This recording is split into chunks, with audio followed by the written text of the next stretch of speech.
कुरा सुन्दा तितो लाग्ला तर कुरा चाहिँ सत्य हो साथीहरू हैन। म के भन्छु भनेपछि अहिले चाहिँ नेपालमा पार्टीमा लागेर हैन जुन ताली बजाइराखेका छन् नि जति पनि हामी जस्तै गाउँघरका दाजुभाइहरू आमा बुबाहरू हैन, तर तपाईहरू पार्टीलाई हेरेर पनि अगाडिको नेतालाई हेरेर पनि नहिँड्नुस् है। अनि त्यसले गर्दा के हुन्छ भने हामीले नेतालाई हेरेर हिँड्यौँ भने हामी जहाँ पनि ताली ठोकिहाल्छौँ हैन। तर जहिले पनि दिमागमा के राख्नुस् भनेपछि साँचो कुरा भनेको जहिले पनि साँचो हुन्छ र खराब भनेको जहिले पनि खराब हुन्छ। आज हामीले साँचो कुरालाई हेरेर हिँड्यौँ र गलत कुरालाई त्यागेर हिँड्यौँ भने भोलिको दिन हाम्रो आउने जुन सन्तति छ हाम्रा छोराछोरी छन् नि तिनीहरूले हामी जस्तै विदेश आइराख्नु पर्दैन के, बुझ्नुभयो नि। अब राजा पनि आयो देशमा, गणतन्त्र पनि आयो हैन। अहिलेसम्म नेपालमा युद्ध मात्रै चलिरहेछ के, बरु यतिसम्म विकास गरेको भए देशले केही न केही त गर्थ्यो नि त भाइ हैन, गर्थ्यो नि त। तर यत्रो साल लडाइँमै गइरहेछ है, गणतन्त्र आयो ल राजाले चाहिँ भाइ मार्यो भनेर बिचरा राजालाई पनि खिस्काइदियो त्यहाँबाट हैन। अब अहिले चाहिँ ल गणतन्त्र खराब हुनु, गणतन्त्रलाई पनि खिस्काइसक्यो। तर बिचमा चाहिँ युवाहरू आएका छन् नि, युवाहरूलाई त के सम्झिरहेछन् दाजु, भुसन्न भाषण के, जस्तो बालेन दाइ, रवि लामिछाने, हर्क साम्पाङ। ए बाबा यस्तो मान्छे नआएर देशमा को आउँछ त? कहिले पो युवाहरूले चाहिँ देशमा केही गर्छु भनेर मौका पाएका छन्? केही पनि मौका पाएकै छैनन् के। त्यही भएर म के भन्छु भने साथीहरू हैन, जति पनि ल मलाई भोट दिनु ल है हजुर भनेर गाउँ गाउँमा आएर नमस्कार गर्दै भोट माग्दै आउँछन् नि, त्यस्तो साथीहरूको लागि म के भन्छु भनेपछि तपाईहरूले आफ्नो बुबा आमालाई नेता हेरेर ल फलानु वडा अध्यक्ष हाम्रो आफ्नै मान्छे, आफ्नै जातिको, आफ्नै धर्मको हो हैन, आफ्नै गोत्रको हो भनेर भोट दिनको लागि बाइकमा राखेर सर तपाईँहरू भोट दिन जानुहुन्छ नि, नपठाइदिनुहोस्। तपाईँ त बुझ्ने हुनुहुन्छ नि त, बुढा आमा बुबाले त अब खासै बुझ्दैनन् हैन, कठोर भयो भने पनि छोडिदिनुहोस्। आजको गलत चुनाइले गर्दा हैन आज कठोर छु म त एमालेको कठोर हुँ, म काङ्ग्रेसको कठोर हुँ, माओवादीको कठोर हुँ भनेर आजको गलत कठोरताले गर्दा भोलिको दिन आउने पिँढीहरूले अवश्य पनि दुःख पाउनेछ। त्यही भएर नबुझेर तर ताली बजाउँछ नि हैन, जस्तो हाम्रो केपी बाले उखान टुक्का हान्दा बित्तिकै तर किनकि त्यहाँ पनि त्यस्तै खालका झोलेहरू छन् क्या, त्यहाँ केपी बाले मन पराउने झोलेहरू छन् के। अब माओवादीतिर जाउँ त्यता पनि त्यस्तै खालको सिद्धान्त बोकेका झोलेहरू छन्, कङ्ग्रेसतिर जाउँ त्यहाँ पनि त्यस्तै खालका सिद्धान्त बोकेका झोलेहरू छन्। तर बिचमा छन् युवाहरू के। म जहिले पनि युवाहरूको बारेमा युवाको पक्षमा मात्रै बोल्छु। युवाहरू छन्, बालेन्दाहरू छन् हैन, उनीहरूको पक्षमा ताली बजाइदिउँ त आज सबै नेपाली जनता मिलेर उनीहरूलाई हौसला मिल्नेछ, उनीहरूले केही न केही गर्न सक्नेछन् के हैन। त्यही भएर चाहिँ यो देश कता गइराखेको छ के, अब के नेपाललाई पनि युद्ध मैदान नै बनाउने हैन। अब नेपालमा देख्छौँ न हामी कतिजना चाहिँ संसदमै भाइ कहाँ संसदमा मैदान बनाउने त हैन, युद्ध मैदान त बनिसकेको छ हैन। किनभने कतिचोटि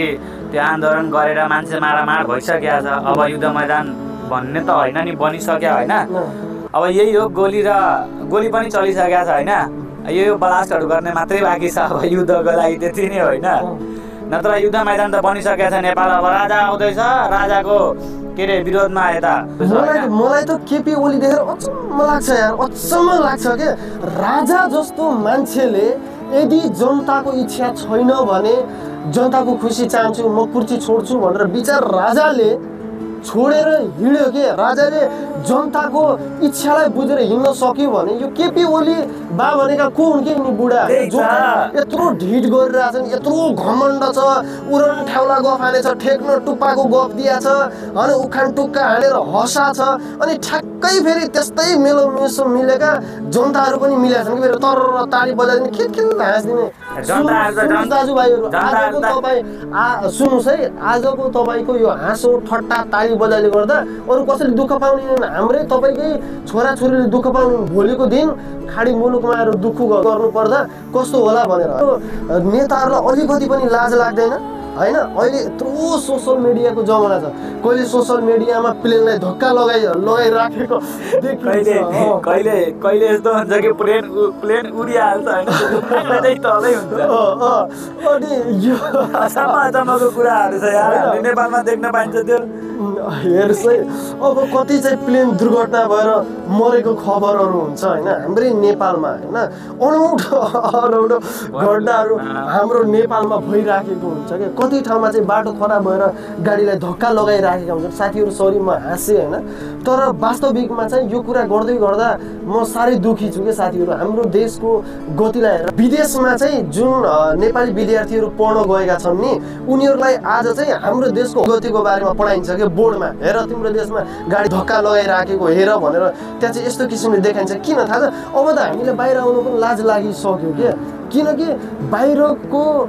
राजनीतिले पनि बुझिसक्यो बाहिरका देशका मानिसहरूले पनि बुझिसके कि नेपालीहरू चाहिँ आफ्नो देशमा काम नपाएर आउँछन् अब तपाईँहरूले बोलेको कुरा अनि संसदमा कुर्ची फोडाफोड गेम हेरेको थियो नि खेल हाम्रो नेपालको होइन कुर्ची फोडाफोड हेर्नुहोस् है त्यो कुर्ची फोडाफोड गरेको नेपालमा कुटामार भएको बन्दुक चलाएको सोसियल मिडियामा 21 सेकेन्डमा कहाँदेखि कहाँ पुग्छ कि त्यति बेला के तपाईँहरूलाई लाज लाग्दैन तपाईहरु औषधि उपचार गर्न पेट दुख्यो भने तपाईको टाउको चेकअप गर्नको लागि तपाईको छोराछोरीदेखि दुनियादार विदेशमा चेक गर्न आउँछन् यत्रो यो बंगलाहरू हेर्नुस् यत्रो घर अनि यत्रो विकास हेर्नुस् त है दुबईमा बुर्ज खलिफा थाहा होला नि उले चाहिँ एउटा विश्वको सबैभन्दा अग्लो चाहिँ बिल्डिङ बनाएर देखाइदियो के हो यस्तो खालको कारनामा तपाई गरेर हेर्नुस् न हैन दुनियाले हरेक दिन नयाँ रकेटहरु लन्च गरेका छन् नयाँ आविष्कारहरु गरेका छन् नयाँ एउटा कुराहरु बनाएर देखाएको छ तर अब हामी नेपालीहरु जो बिचारा पैसा नभएर घरमै पल्टिरहेका छन् मोबाइल चलाएर हैन उनीहरुलाई अब के काम छ त दुनियाले नयाँ प्रगति गरेको नयाँ चीज बनाएको घरमै पल्टिएर हेर्न आफ्नो देशले त गर्दैन थियो अब जो पैसा छन् हैन ऋण कर्ज गरेर अब यसरी हामी जस्तै विदेश आउनु परेको छ त्यही भएर देश कहिले बनाउँछौ के नेता तिमीले देश कहिले बनाउँछौ तिमीले देश बनाएको हेर्न मन छ के अब त कहिलेकाहीँ हाम्रो आशा पनि मरिसक्यो अब हाम्रो छोराछोरी हुन्छन् उनीहरुले पनि एक गतिमा नेपाललाई देख्छन् भन्ने लागिसक्यो के देश कतातिर जाँदैछ भने के अहिले त अब हाम्रो देश लगभग दुनियाको सबैभन्दा उपर दबले भरिएको हैन सबैभन्दा शान्ति हुने देश हैन सबैभन्दा फन्टुस नेताहरू भएको देश भनेर चिनिने स्थानमा हामीले परिचय दिइसक्यौं के हैन हामीहरुको वीर गोर्खाली हैन इतिहासले राखिदिएको नाम वीर गोर्खाली अहिले वीर गोर्खाली काम नपाएर तडपिनु परेको छ के इन्डियामा सोसाइटी साफ गर्ने गाडी धुने मैले फेरि काम सानो ठुलो भनेर हेर्न खोज्या होइन है काम गर्न गलत हो भन्न खोज्या होइन के तर यत्रो समय बितिसकेपछि केही न केही देशमा परिवर्तन हुनुपर्छ नि त आज वीर गोर्खालीको परिचय नै नेताहरूले गर्दा परिवर्तन भयो के आज वीर गोर्खाली भनेको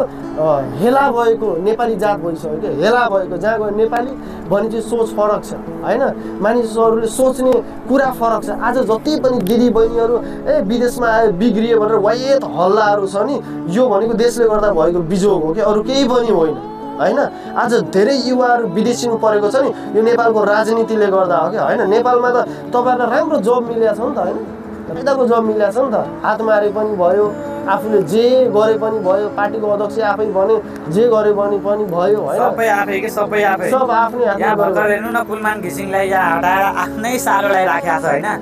अनि सालो उसको आउन बित्तिकै नेपालमा लोड सेडिङ फेरि स्टार्ट भइसक्यो लोड सेडिङ हैन फेरि यस्तो हो नि त भाइ लोड सेडिङ नगरे भनेपछि सोलर वाला सँगैको फेरि कमिसन कहाँ आउँछ त त्यो लोड सेडिङ त गराउन अब सोलर राखौं भनेर मान्छेले राखिहाल्छ पनि हो जहाँबाट भयो नि यिनीहरु खाने मात्रै खोज्छ के खाने मात्रै खोज्छ ल हुन्छ साथीहरु यो भिडियो के कस्तो लाग्यो सपोर्ट गर्नुस् शेयर गर्नुस्